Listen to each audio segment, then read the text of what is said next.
On va s'intéresser justement à la mise en place du nouveau gouvernement. Aujourd'hui, c'était la première réunion de cabinet au niveau de tous les départements ministériels et je viens d'avoir tout de suite là, il y a Ketoman Kondé qui a partagé la première réunion de cabinet du ministre de l'administration, l'ancien ministre de l'administration du territoire et de la décentralisation, qui hérite les rênes de l'habitat.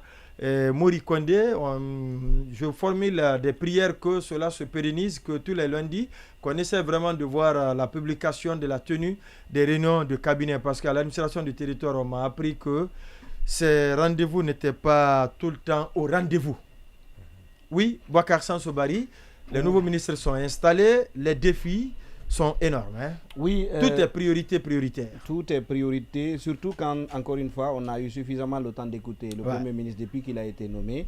Il a suffisamment martelé que les signaux sont au rouge. Et maintenant, vous avez pris, dans le cadre de l'émission d'aujourd'hui, vous avez pris un certain nombre de départements. L'énergie, l'administration du territoire, l'économie et les finances, et les ministères en charge du système éducatif, parce que bientôt les examens de fin d'année. Oui. L'énergie, parce que d'abord, d'ailleurs, il y a le limogeage du directeur général de l'EDG, le courant se fera. L'économie et les finances, on nous apprend que au niveau du trésor public, c'est difficile d'avoir aujourd'hui de la liquidité. C'est ce qui pourrait même expliquer l'émission de nouveaux bons de trésor. Encore? Bien sûr. J'ai vu ça sur un site d'information. C'est émergence. Oui, c'est sur émergence, justement, sur l'émission de nouveaux bons de trésor. En plus des 5 000 milliards. Oui, mais c'est comme ça l'État. Et vous savez que la crise financière du côté du Portugal avait commencé par cette émission incontrôlée. Mais le problème, ce qu'on fait de l'argent là, c'est le plus important. Allez-y, Mounioua. Oui. C'est bon. Non, je reste même avec vous parce que c'est important ce que vous dites. Ça, on va patienter. Allez-y. Non, je dis, ce qu'il dit, c'est vrai, mais c'est comme ça le fonctionnement de l'État. Et la question qu'on se pose, qu'est-ce qu'on fait? La question qu'on doit se poser, qu'est-ce qu'on fait de ces bons de ces montants levés. C'est la grande question et c'est pour ça il y a des spécialistes, il y a des analystes qui continuent à s'interroger, qui continuent à interroger sur la pertinence, bien évidemment à s'interroger sur le processus.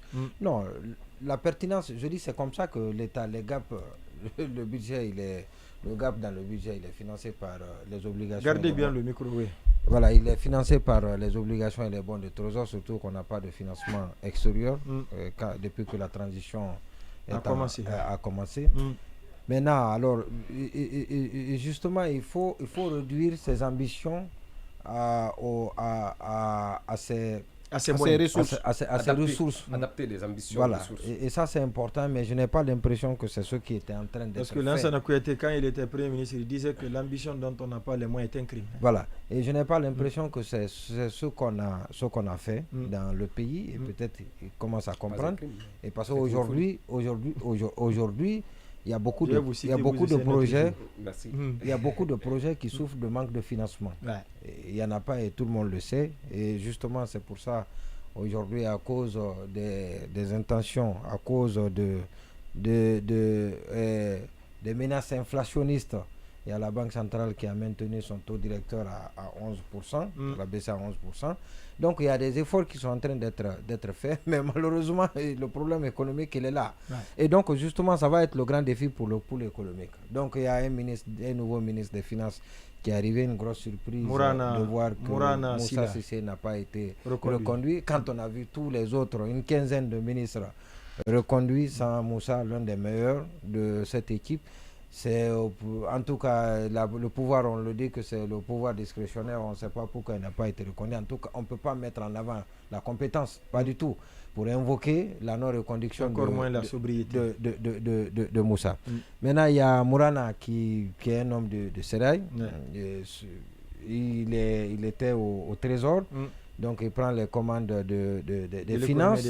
Alors est-ce qu'il aura la même prudence, est-ce qu'il aura la même imperméabilité que Moussa Cissé, et parce qu'il ne faut pas céder à tous les coups, il ne faut pas céder à toutes les tentations, et sinon à toutes les sollicitations, on finira justement par faire de la planche, par recourir à la planche à billets.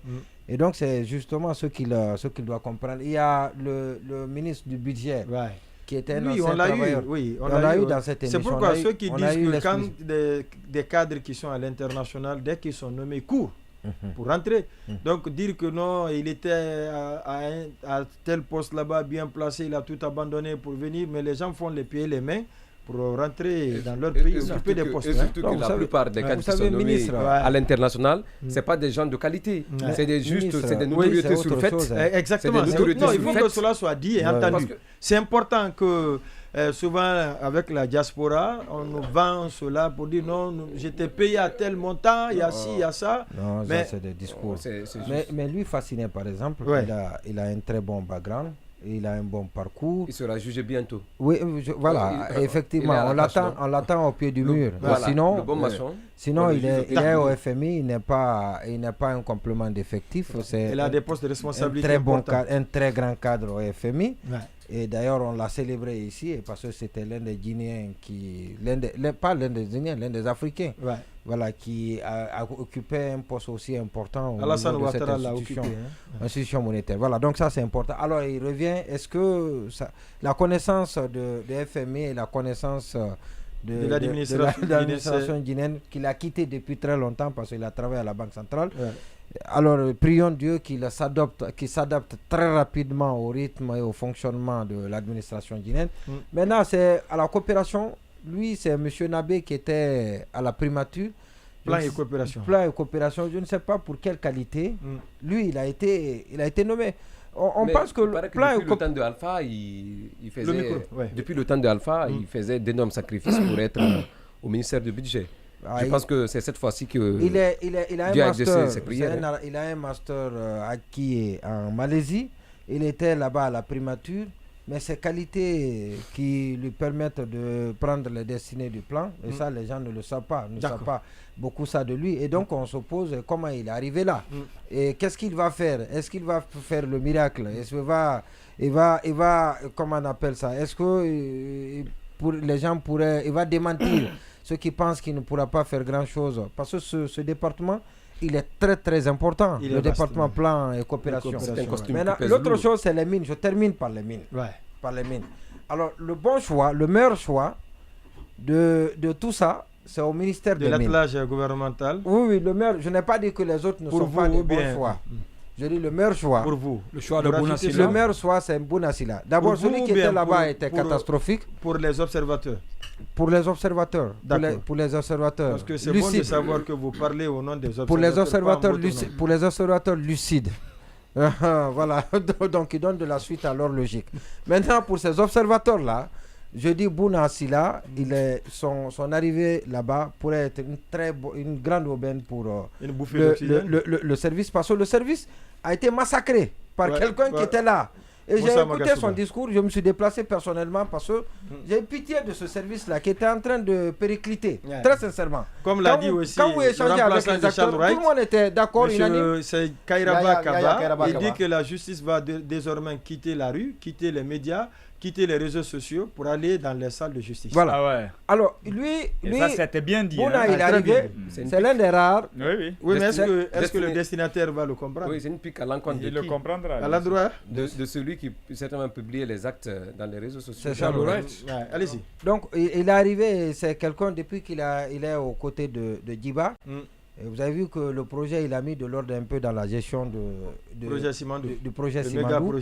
Et ça, c'est un mérite à reconnaître à Djiba, le fait d'approcher ce que les autres font rarement. Maintenant, il est au ministère, il n'a pas assez de mérite. En tout cas, ce mérite, il faut le lui reconnaître, oui. Maintenant, et puis, il vient, et je crois que c'est d'abord un spécialiste en droit minier, ici, connaît très bien, il est l'un des rares dans ce pays. Il était là. Il a été conseiller de Ablaye Magasouba, il a vécu, il a été un acteur de la révolution minière que notre pays a connu pendant les 10 années de gestion de Alpha Condé. Et je crois qu'avec lui, et le discours passe, les relations sont cordiales avec les acteurs. Révolution minière avec Zéro Industrie. Oui, c'est vrai. Bon, le débat peut se poser. C'est vrai, il y a eu beaucoup de production. Le terme est trop fort pour le peu de résultats qu'il y a. D'accord, on peut là faire ce débat. D'accord, oui, Sanso, on va écouter Sanso. Je crois que les défis sont énormes. Mais après, il y a quand on fait une analyse des choix, c'est un problème. Les autres se prononceront demain mardi. Allez-y, pour vous. Ok, moi peut-être je vais aborder deux ministères, celui de l'énergie et celui de l'administration du territoire. Et de la décentralisation. Et de la décentralisation. D'abord, pour le ministère de l'énergie. Honnêtement, je souhaite bonne chance à Boubacar Camara. Je souhaite bonne chance à Boubacar Camara, mais en même temps, je le plains parce qu'il arrive à la tête d'un département qui gère une crise majeure, notamment dans le secteur de l'énergie. Et je ne sais pas quelle est la baguette magique qu'on va sortir. Parce que, encore une fois, je pense que peut-être même Baouri a été trop honnête, trop sincère pour son statut. Quelquefois, on procède de manière voilée, on ne dit pas de manière aussi crue les choses. Mais là, il a dit, dans un premier temps, il a clairement avoué qu'il n'y avait pas de ressources. Et je vous l'ai dit, une première fois, il était envisagé le bateau. Une deuxième fois, il trouve qu'elle est trop coûteuse. Une dernière fois, c'est de dire que nous sommes en train de réfléchir à des stratégies. Donc, ça veut dire que, on va dire, jusqu'à la fin de la semaine dernière, le Premier ministre compris et tous les responsables du secteur réunis n'avaient pas une espèce de solution à la crise à laquelle nous sommes confrontés. Et voyez-vous, moi par exemple, du côté de Lambani, vous savez, il y a eu une espèce d'électrochoc à la suite des manifestations nocturnes de jeudi. Donc, on aurait pu croire que le lendemain, il y avait les secteurs qui avaient été réhabilités, que ces secteurs-là étaient plutôt à l'abri de l'extrême crise. C'est-à-dire on reviendrait à ce qui est désormais la norme, 18h, 6h du matin, 7h du matin. Voilà, 17h, 7h du matin. Et malheureusement, jusqu'aujourd'hui encore, en tout cas dans certains de ces secteurs-là, on ne réussit pas. Et si, après les menaces, après les limogeages, on ne réussit pas encore à réhabiliter le minimum, ça veut dire que la crise, elle est réelle. Ce n'est pas une invention, que les gens ne réussissent pas à trouver une solution à ça. Et ça, je ne sais pas comment est-ce que Boubacar Camara va pouvoir trouver, parce que... Mais il est venu pour ça, il est nommé pour qu'il trouve une solution. Non, on est en train de parler des défis. Et je sais que ça, il est majeur, ce défi-là, pour lui. Et ajouter à ça, les hydrocarbures, il hérite aussi de l'incendie du dépôt de carburant, avec la problématique de la desserte en carburant. Sans oublier l'eau. Mais il a une chance. Sanso, il a une chance. Oui. On résume souvent. Sanso, si tu permets, on résume souvent. Le problème. Oui, mais je peux. Le débat, il est important. Mais il a une chance. Je vais juste te placer 30 secondes. La chance qu'il a, c'est que le plus souvent, le problème d'électricité en Guinée, on le résume à EDG. C'est-à-dire, on oublie même le département. Si vous remarquez, le département est carrément mis de côté. Tous les cris, les problèmes, les on va rendre l'antenne parce qu'après nous il y a d'autres émissions.